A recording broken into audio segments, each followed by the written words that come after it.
Hello everyone, मुझे उम्मीद है आप लोग ठीक हैं। मेरा नाम अली है और आज इस वीडियो में मैं आपको रिएक्ट को यूज़ करते हुए वेबसाइट बनाना सिखाऊंगा। और वेबसाइट के लिए जो नीश हम यूज़ करेंगे वो जिम वेबसाइट है। इसमें हम डिफरेंट फंक्शनैलिटीज़ ऐड करेंगे, जैसे कि navigation, collapsing and smooth scrolling to reach a specific section. और मैं इस प्रोसेस को बिल्कुल स्टार्ट से शुरू करूँगा और एंड में इस रिएक्ट वेबसाइट को हम डोमेन रेजिस्टर पे होस्ट करेंगे। तो सबसे पहले वेबसाइट का प्रीव्यू देखें, फिर आपने डिस्क्रिप्शन में एक फ़ोल्डर का लिंक होगा, वो आपने डाउनलोड कर लेना है। उसमें इमेजेस वगैरह हैं और फिर आप फॉलो करते जाएं और साथ साथ करेंगे तो बेहतर समझ आएगी आपको। तो स्टार्ट करते हैं।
अच्छा, तो मुझे उम्मीद है आपने जो सा वो टेम्पलेट फ़ाइल जो है वो डाउनलोड कर ली होगी। इसमें आपको इमेजेस का फोल्डर मिलेगा जिसमें हम जो इमेजेस यूज़ करेंगे वो हैं, और एक style dot C S S की फ़ाइल मिलेगी। ये सी एस एस हमने टाइप नहीं करनी, तो मैंने आपको फ़ाइल प्रोवाइड कर दी। तो सबसे पहले आपने अपना सी एम डी ओपन कर लेना, और अगर आपने नोड इंस्टॉल नहीं किया हो अपने सिस्टम में तो वो आपने जो सा इस वेबसाइट से जाके डाउनलोड करके इसको इंस्टॉल कर लेना। उसके बाद चेक कर लेते हैं कि हमारा नोड कौन से वर्जन का है। या अगर आपने चेक करना हो कि इंस्टॉल हो गया कि नहीं, तो आपने ये कमांड देनी है नोड डैश वी की। तो अगर वर्जन आ जाता है तो मतलब इंस्टॉल हो गया। उसके बाद हमने कमांड देनी है N P M install dash G create dash react dash app की।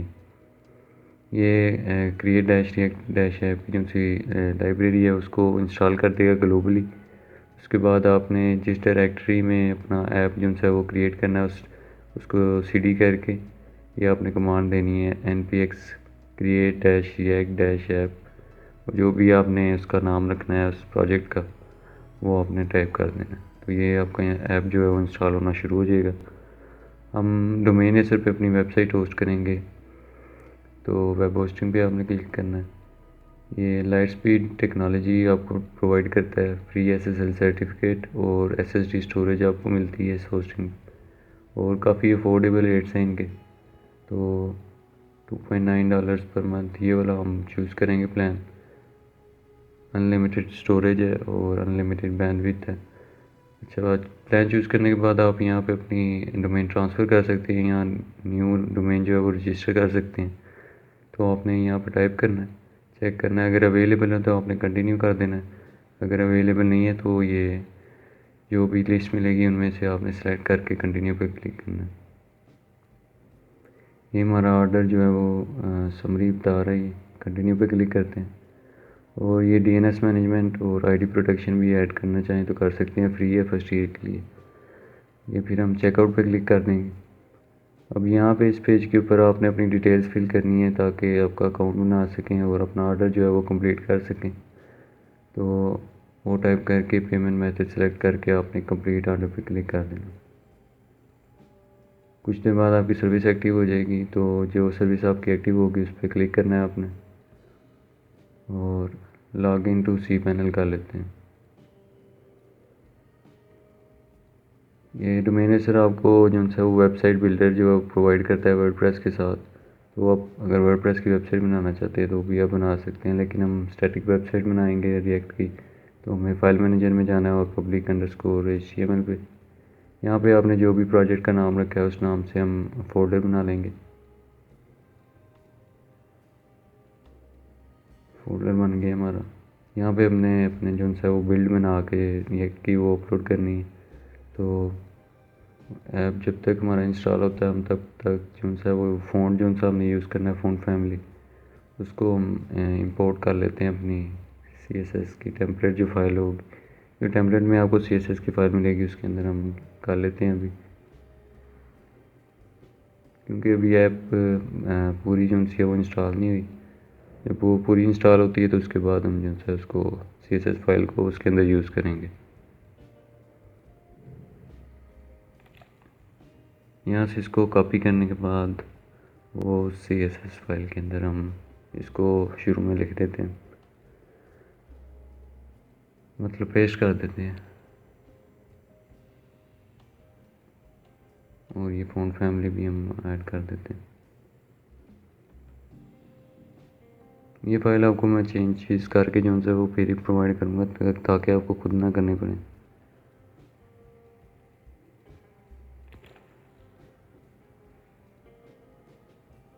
तो इसको तब तक जो है हम अपने VS कोड में ओपन कर लेते हैं इस फोल्डर को, और इंस्टॉल हो गया। इसको 5 से 10 मिनट लग सकते हैं, तो आपने वेट करना है इसका। अपना टर्मिनल ओपन कर लेते हैं और जो एक और हमने अपनी लाइब्रेरी इंस्टॉल करनी है वो इंस्टॉल कर लेते हैं।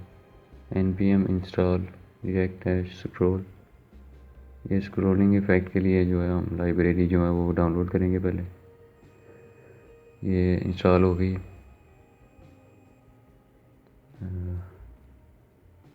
हाँ, आपकी दफ़ा जो है वो वर्जन चेंज हो सकता है। लोकल सर्वर जो है हमारा वो स्टार्ट हो गया। तो जो अब हमें फाइल्स नहीं चाहिए सोर्स के अंदर से वो मैं डिलीट कर रहा हूँ, और पब्लिक के फोल्डर के अंदर भी जो नहीं चाहिए उनको भी डिलीट कर देते हैं। अच्छा, सोर्स के अंदर अब 3 फाइल्स हैं, और जो फाइल्स के अंदर जो भी अभी प्रॉपर्टीज़ दी गई हैं, जो भी JSX एलिमेंट्स ऐड किए गए हैं उनको भी अभी हम डिलीट करते हैं। रिएक्ट के अंदर सबसे इम्पॉर्टेंट जो सी फाइल है वो index.html की है, जो कि पब्लिक के फोल्डर के अंदर है। उसको आपने जो है वो बिल्कुल भी उसके अंदर चेंजिंग नहीं करनी, कोशिश करनी है कि कोई चेंजिंग ना करें आप।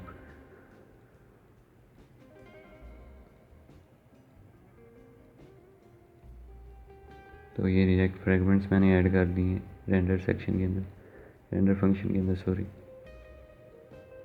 ये कमेंट जो से इनको हम ख़त्म कर देते हैं, और टाइटल भी हम चेंज कर देते हैं index.html की फ़ाइल के अंदर।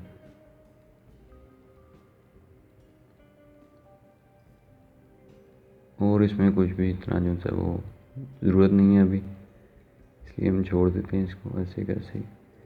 अच्छा, ये डिव जो सी है रूट की ये कॉल की गई है, मतलब index.js के अंदर, और app.js जो है वो उसके अंदर ऐड किया गया है index.js के अंदर। तो इसलिए जो भी है वो रूट की आईडी के अंदर है, वो कर रहा है, रेंडर कर रहा है, और रूट जो सी डिव है वो index.html की फ़ाइल के अंदर है। तो वो सब कुछ जो है वो HTML मतलब स्टैटिक पेज के ऊपर शो होगा जो भी हम कंपोनेंट्स ऐड करेंगे।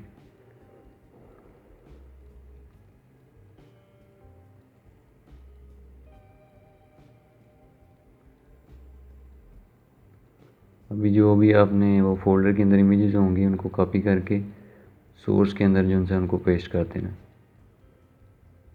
इमेजेस अब शो होना शुरू हो गई हैं यहाँ पे। अब हम एक और फोल्डर क्रिएट कर लेते हैं कंपोनेंट्स का, इसके अंदर हम अपने कंपोनेंट्स जो हैं उनकी फाइल्स को ऐड करेंगे। सबसे पहले neighbor.jsx का कंपोनेंट हम बना लेते हैं।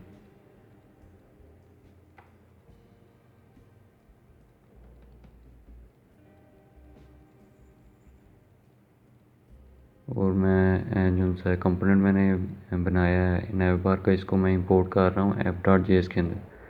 app.js के अंदर जो वो इंपोर्ट हो रहा है index.js के अंदर, और index.js के अंदर जो फंक्शन है रेंडर जो हो रहा है div रूट के ऊपर, वो div रूट कॉल हो रही है index.html में। तो जो भी यहाँ पे हम कंपोनेंट्स ऐड करेंगे, नेस्टेड कंपोनेंट्स वगैरह, वो सब कुछ जो है वो शो होगा as a element, HTML element.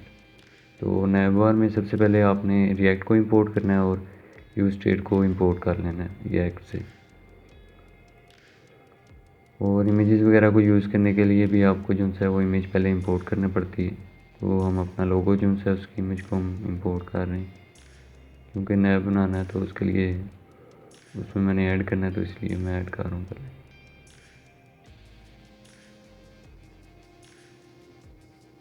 और जो हमने लाइब्रेरी डाउनलोड की थी रिएक्ट स्क्रॉल की, उसको भी मैं उसमें से मैं इंपोर्ट कर रहा हूँ लिंक को रिएक्ट स्क्रॉल से। तो हम अपना जो है वो स्टार्ट करते हैं नेविगेशन बनाना। नैव का एलिमेंट बनाया,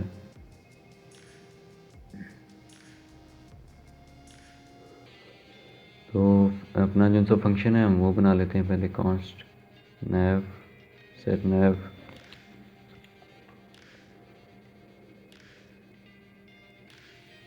इसमें मैं यूज स्टेट को यूज़ कर रहा हूँ फाल्स मैंने इसको रखा है अभी। उसके बाद कॉन्स्ट चेंज बैकग्राउंड,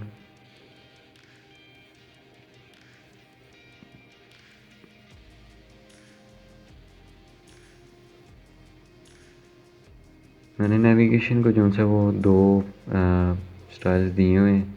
तो जैसे कि इक्वल टू या ग्रेटर दैन 50 पिक्सल होगा डाउन वाई की साइड पे, वाई एक्सिस पे, तो वो जो है वो बैकग्राउंड जो है वो एक्टिव हो जाएगा जो हमने प्रॉपर्टी उसको दी होगी। मैं अभी दिखाता हूँ आपको। एल्स वो फॉल्स होगी। अब हम अपने इवेंट लिस्टनर जो है वो ऐड कर लेते हैं। Scroll change background.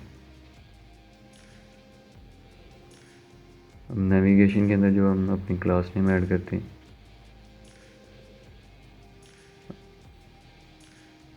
नैव या नैव एक्टिव, अगर नहीं तो नैव, ये इसका मतलब है। index.css, इस फाइल में देखें नैव डॉट एक्टिव की मैंने एक बनाई हुई है और एक नैव की बनाई हुई है, दोनों में डिफरेंट प्रॉपर्टीज़ मैंने ऐड की हैं।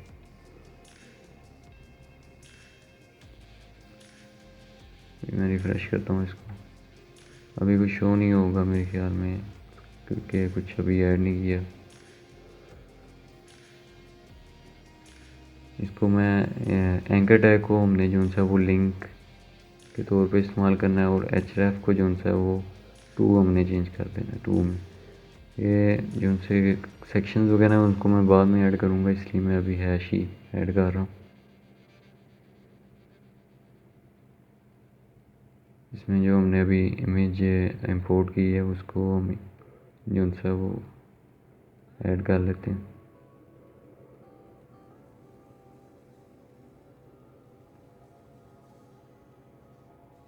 ये अब शो हो रही।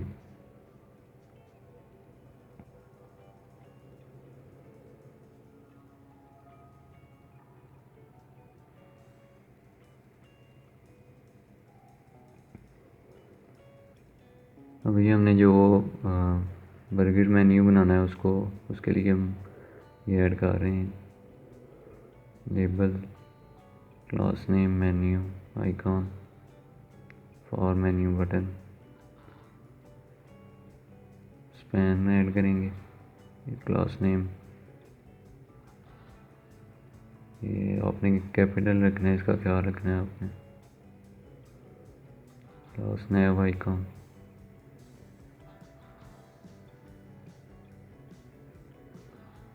अब जो है हम अपनी अनऑर्डर लिस्ट वो बना लेते हैं। क्लास नेम में इसको मेन्यू रखता हूँ, और li एलिमेंट, और लिंक को ही यूज़ करेंगे एंकर टैग की जगह।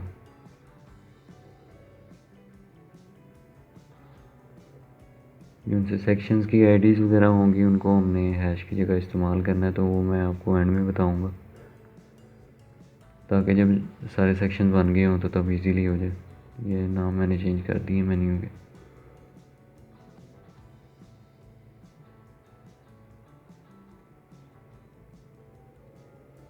ये मैंने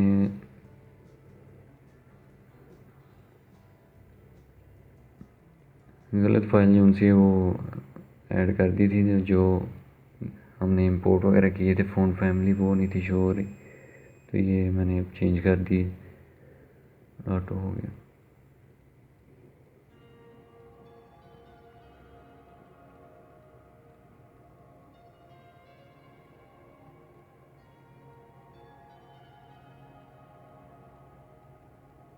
अच्छा, तो हमारा जो है वो नेविगेशन कंप्लीट हो गया। अब हम अपना हेडर का बना लेते हैं, header.jsx। और आपने ख्याल रखना कि जो भी आप कंपोनेंट का नाम रखें उसका फर्स्ट लेटर जो है वो कैपिटल होना चाहिए। ये डिव के अंदर डिव को मैं आईडी दे देता हूँ मेन की।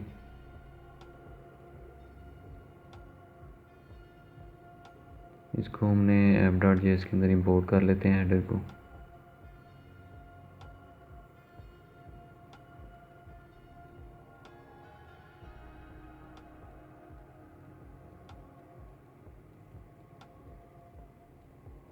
ये इमेज जो सी है वो मैंने CSS की फाइल के अंदर ही ऐड की हुई है। मेन की आईडी का जो उसके अंदर प्रॉपर्टी ऐड की है बैकग्राउंड। तो ये आप देख सकते हैं कि जब मैं स्क्रॉल करता हूँ तो उसका नेविगेशन का जिनसे वो बैकग्राउंड चेंज हो रहा है।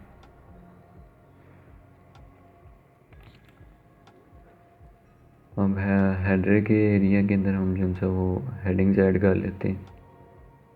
H2 का टैग यूज़ करूँगा, स्टेप अप योर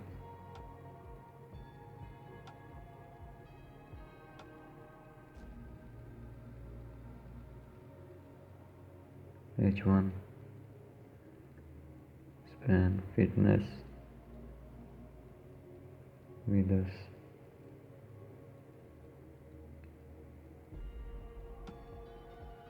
हेडिंग हमारी शो होना शुरू हो गई। अच्छा, तो अब हम अपना जो है वो पैराग्राफ का है, पैराग्राफ को ऐड कर लेते हैं। इसको मैं क्लास देता हूँ डिटेल्स की, और ये मैंने ऐड कर दी है। इसके बाद हम एक बटन बना लेते हैं, क्लास नेम हेडर।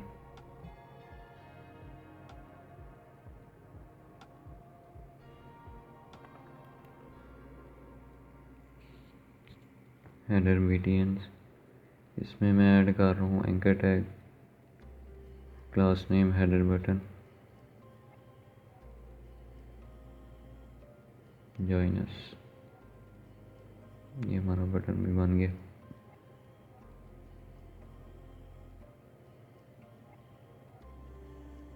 अच्छा, तो हमारा जो है वो हेडर एरिया जो है वो कंप्लीट हो गया, रिस्पॉन्सिव है, सही काम कर रहा है, नेविगेशन भी हमारी काम कर रही है। तो अब हम अपना नेक्स्ट सेक्शन जो है उसको बना लेते हैं फीचर्स का। तो feature.jsx का एक कंपोनेंट बना लेते हैं, और फीचर के अंदर जो है वो जो बॉक्सेस हमने बनाने हैं उसके लिए मैं एक अलग कंपोनेंट बना रहा हूँ फीचर बॉक्स का, जिसके अंदर हम प्रॉप्स मेथड को यूज़ करते हुए इजीली अपना कंपोनेंट्स जो हैं उसको इंपोर्ट कर लूँगा। मैं आपको बताता हूँ। फीचर बॉक्स को हमने इंपोर्ट करना पहले फीचर के अंदर, ठीक हो गया। अब फीचर की जो सी डिव है उसको मैं आईडी दे देता हूँ फीचर्स की। इसके अंदर मैं H1 की हेडिंग बना लेता हूँ फीचर्स, ठीक है। इसके बाद एक मैं डिव बनाता हूँ, क्लास नेम इसको मैं देता हूँ कंटेनर। इसके अंदर फीचर बॉक्स के कंपोनेंट को हम 6 दफ़ा भी मतलब 6 बॉक्सेस बनाने हम वो भी कर सकते हैं। अगर हमने 3 बनाने हैं वो भी कर सकते हैं। तो फीचर बॉक्स के स्ट्रक्चर जो है वो पहले बना लेते हैं, उसके बाद इसकी प्रॉपर्टी जो है वो ऐड करेंगे। ये प्रॉप्स के बारे में मैं पहले जो ट्यूटोरियल्स बनाए हुए हैं उनमें मैंने काफ़ी डिटेल से भी समझाया हुआ है। तो अगर आप वो देखना चाहें तो वो भी आप देख सकते हैं। ये पहले मैंने इसके अंदर इमेज ऐड करनी है। मुझे चाहिए बॉक्स के अंदर पहले इमेज चाहिए, उसके नीचे कुछ टेक्स्ट चाहिए। इसके अंदर H2 है और P है, और आपको पता है कि हर बॉक्स के अंदर इमेज भी चेंज होनी चाहिए और टेक्स्ट भी चेंज होना चाहिए। इसलिए मैं फंक्शन के अंदर जो है प्रॉप्स ऐड करूँगा। और उस कलिप बेसिस के अंदर जो भी प्रॉपर्टी का हमने नाम रखना है उसको उस नाम के साथ लिख के डॉट लगा के उस प्रॉपर्टी का नाम लिख देना है। अगर आपको अभी भी नहीं समझ आई तो आप मुझे कमेंट में बता दें, मैं अगर आप चाहते हैं कि मैं डिटेल वीडियो बनाऊँ इसके ऊपर तो मैं वो भी बना दूँगा। कंपोनेंट के अंदर मैं जो मैंने डिव बनाई थी कंटेनर की, उसके अंदर मैं बॉक्स को जो है वो इंपोर्ट कर रहा हूँ। उसके बाद जो भी हमने इमेजेस वगैरह ऐड करनी है उस कंपोनेंट के साथ उस बॉक्स के अंदर, वो मैं पहले इंपोर्ट कर रहा हूँ। तो ये SVG फॉर्मेट के अंदर जो इमेजेस हैं वो हम इंपोर्ट कर लेते हैं। पहले 4 बॉक्सेस हमने बनाने, तो 4 इमेजेस हमें इंपोर्ट करने पड़ेंगे। तो ये इनके जो है वो मैं चेंज कर देता हूँ पाथ्स और इमेजेस के नाम। तो जो हमने प्रॉपर्टी का नाम रखा था इमेज, ये आप देख सकते हैं प्रॉप स्टार्ट इमेज, एक ये हमने प्रॉपर्टी बनाई, एक हमने बनाई टाइटल की। अच्छा, अब हमने 4 बॉक्सेस जो हैं वो एक ही स्ट्रक्चर को यूज़ करते हुए हमने बना लिए। टाइटल, अब टाइटल भी आप चेंज कर सकते हैं, चेंज करके आप इस तरह के 5 और बॉक्सेस बना सकते हैं, 10 और बना सकते हैं। ये फ़ायदा है। ये भी एक बॉक्स है, ठीक है। अब हम इसके अंदर इमेजेस दूसरी ऐड करते हैं और टाइटल वगैरह ऐड करते हैं। इसको मैं कॉपी करके पेस्ट करके चेंज कर रहा हूँ और अब ये टाइटल मैंने ऐड कर दिया। अब ये देख सकते हैं कि एक ही कंपोनेंट को मैंने 4 मुख्तलिफ जगह पे नेस्टेड कंपोनेंट बना के यूज़ कर लिए। ये फ़ायदा है कंपोनेंट्स का। अच्छा, ये हमारा फीचर का सेक्शन जो है वो भी कंप्लीट हो गया। तो अब हम अपना ऑफ़र कंपोनेंट जो है उसको बना लेते हैं, ऑफ़र्स के सेक्शन को। तो इसको भी पहले मैं इंपोर्ट कर लेता हूँ web.js के अंदर। Import offer from components offer.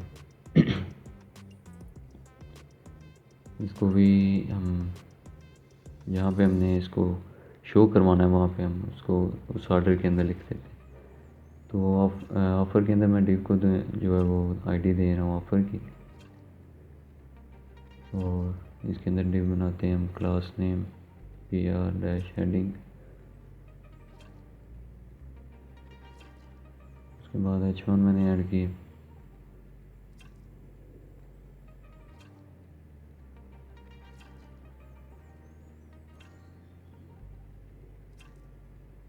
Being offer for this summer, मैं पी एलिमेंट ऐड कर रहा हूँ। जो मैंने क्लास दी थी हेडर सेक्शन के अंदर पी को, वही मैं यहाँ पे दे रहा हूँ। तो लॉरम 7 ये ऐड हो गए। अब मैं वही जो हेडर के अंदर मैंने किया था, बटन मैंने बनाया था, उसको उसी तरह हम यहाँ पे भी बना लेते हैं PR बटन के साथ। और एंकर टैग के अंदर मैं एक क्लास नेम दे देता हूँ इसको, हेडर सॉरी PR डैशबोर्ड की ज्वाइन नाउ। अब इसको भी मैंने प्रॉपर्टीज़ वही दी हुई हैं जो मैंने दी थी, लेकिन कुछ चेंजेस थी। तो ये हमारा ये भी सेक्शन जो है वो कंप्लीट हो गया।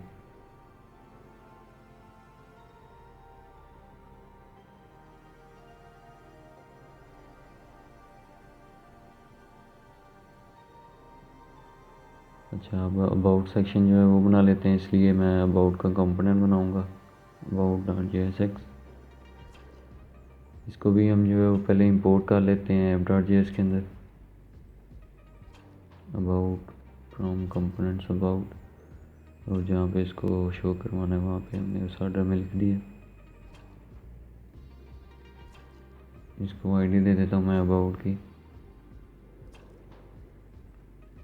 Class name about image.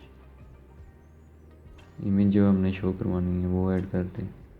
अभी मैं इंपोर्ट करनी है पहले about.png।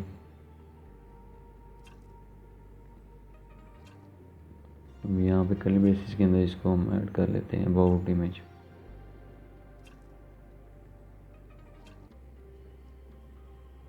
अब टेक्स्ट एरिया जो है वो बना लेते हैं। इसके अंदर मैं पहले H1 का एलिमेंट यूज़ कर रहा हूँ, tag sorry, learn more about us. P paragraph alarm 25 मैंने ऐड कर दिए वर्ड्स। और बटन हम बना लेते हैं एक, रीड मोर।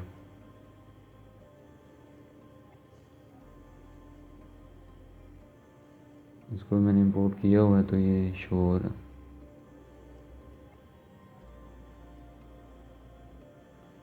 अब हमारा जो है वो कॉन्टैक्ट का सेक्शन रह गया, उसके अंदर मैं एक और फाइल बना रहा हूँ contact.jsx की। कंपोनेंट बन गया हमारा,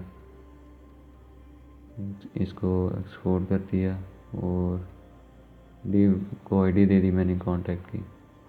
इसके अंदर भी मैं पहले h1 यूज़ कर रहा हूँ कॉन्टैक्ट अस, और फिर in form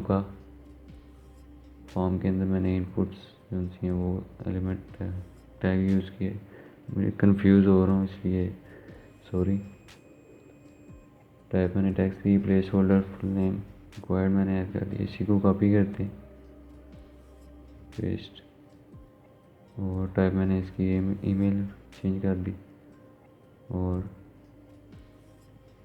type your email. अब टेक्स्ट एरिया ऐड करना है, प्लेस होल्डर राइट हेयर,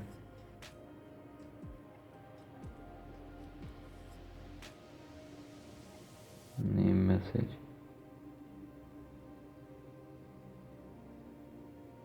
मैं एक और इनपुट बना रहा हूँ टाइप सबमिट की।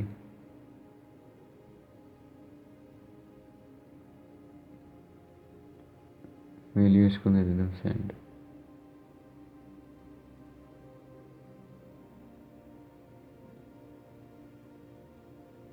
इसको भी हमने करना है इंपोर्ट app.js के अंदर कॉन्टैक्ट ये ऑब्वियसली हमने इसको लास्ट पे शो करना है तो लास्ट में ही हम इसको ऐड करेंगे। ये हमारे पहले ये दो इनपुट्स का प्लेस होल्डर वो शो नहीं हो रहा तो उसके स्पेलिंग गलत है। प्लेस होल्डर अब शो होगा, रिफ्रेश। तो ये वेबसाइट हमारी जो सी है वो कंप्लीट हो चुकी है। ये कंपोनेंट्स जो है वो हमने बनाए, ठीक है। अब जो है वो मैंने लिंक कहाँ पे जो मैंने करने थे स्क्रोलिंग इफेक्ट के लिए, जो मैंने आईडीज़ दी थी वो उस नेविगेशन में एलिमेंट के अंदर मैं ऐड कर रहा हूँ, ठीक है। मैंने लोगों के अंदर भी टू को जो सा वो मेन पे कर दिए और ऑफ़र सेक्शन के अंदर भी मैं इसको ऑफ़र पे कर देता हूँ टू ऑफ़र। अबाउट को जो सा वो मैं कर देता हूँ टू अबाउट, और कॉन्टैक्ट को मैं कर देता हूँ टू अबाउट सॉरी कॉन्टैक्ट। भी हम क्लिक करेंगे तो कोई भी जो सा स्मूथ स्क्रोलिंग इफेक्ट जो से वो नहीं आ रहे, क्योंकि हमें दो प्रॉपर्टीज़ और देनी पड़ेंगी। तो स्मूथ इज इक्वल ट्रू, और ड्यूरेशन जो भी है वो 1000 मिली सेकेंड्स में ये करेगा, यानी 1 सेकेंड। तो ये अपनी मर्ज़ी से आप चेंज भी कर सकते हैं। इसको हमने हर एलिमेंट में पेस्ट कर दिया और यहाँ पे लोगों के अंदर मैंने 2000 कर दी, वो ज़्यादा टाइम लगेगा। ये जो है स्मूथ स्क्रोलिंग इफेक्शन से हमारा ऐड हो गया। मैं लोगों पे क्लिक करता हूँ तो स्मूथली जो है वो खुल जा रहा है। ये हमारी रिस्पॉन्सिव रिएक्ट वेबसाइट जो सी है बिगिनर ट्यूटोरियल वो हमारा कंप्लीट हो चुका है। अच्छा,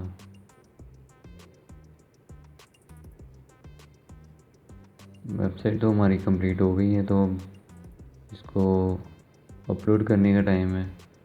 तो सबसे पहले हमने इसकी बिल्ड बनानी है।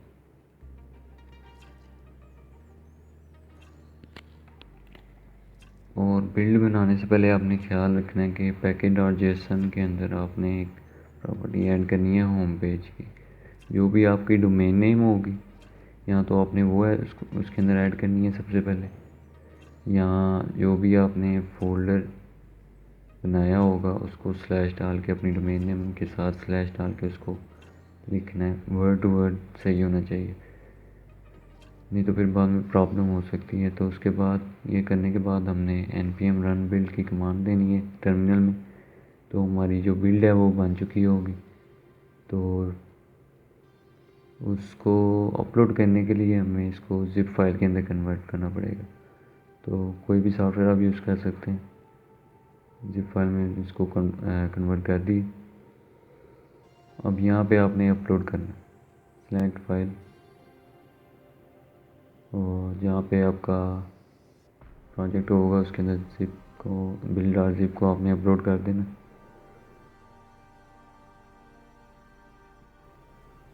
उसके बाद आपने अपनी डायरेक्ट फाइल मैनेजर के अंदर जो भी मतलब फोल्डर के अंदर चले जाना, और जो बिल्ड डॉट ज़िप की फ़ाइल होगी यहाँ पे उसको आपने एक्सट्रैक्ट कर देना उस फोल्डर के अंदर। इसको बाद में बेशक आप डिलीट करना चाहें तो कर सकते हैं। अब जो फोल्डर एक्सट्रैक्ट हुआ होगा उसके अंदर जो फाइल है उनको सेलेक्ट ऑल करके आपने उस फोल्डर के अंदर मूव कर देना है जो आपने सबसे पहले बनाया था, जो मैंने आपको स्टार्टिंग के अंदर बना के दिखाया था। अब उस फोल्डर वो खाली है, उसको आप डिलीट करना चाहें तो कर सकते हैं। अब जो आपने यूआरएल दिया था ये होम पेज की प्रॉपर्टी के अंदर, उसको ब्राउज़र पे आप सर्च करके देखें कि वेबसाइट हमारी शो हो रही है कि नहीं। तो ये हमारी वेबसाइट जो सी है वो प्रॉपरली होस्टेड हो चुकी है domain.com पे। तो मुझे उम्मीद है आज का ट्यूटोरियल आपको पसंद आया होगा, और मुझे ज़रूर जो है वो आपने कमेंट करके बताना है कि आप नेक्स्ट कौन सी ट्यूटोरियल्स यानी कौन से टॉपिक पे आप देखना चाहते हैं, वो भी आपने बताना है। और